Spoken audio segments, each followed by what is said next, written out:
India's Southern Kerala State Assembly on Thursday passed a resolution demanding withdrawal of the centre's three contentious farm laws that have triggered protests by farmers at the borders of Indian capital New Delhi since late November.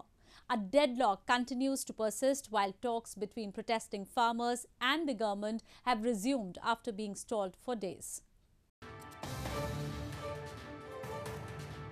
India's Southern Kerala State Assembly on Thursday passed a resolution against the three contentious farm laws cleared by the Parliament in September that have triggered protests by farmers.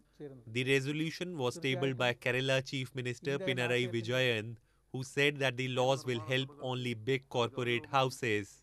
The resolution said that the farmers' genuine concerns should be addressed and the centre should withdraw all three farm laws.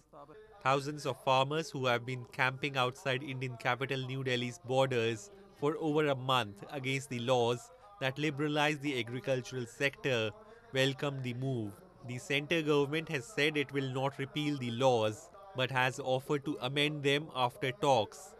देखिए Kerala assembly ने जो मता पास किया है अच्छी बात है।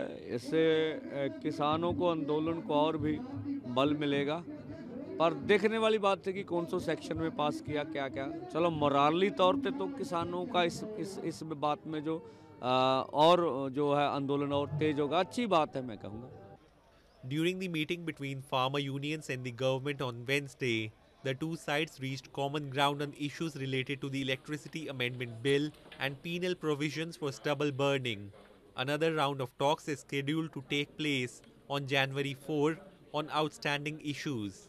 Meanwhile, on Thursday, a section of farmers broke through the police barricades at the Rajasthan-Haryana border, where they were being stopped since December 13 from heading towards Delhi's borders as the protests intensify.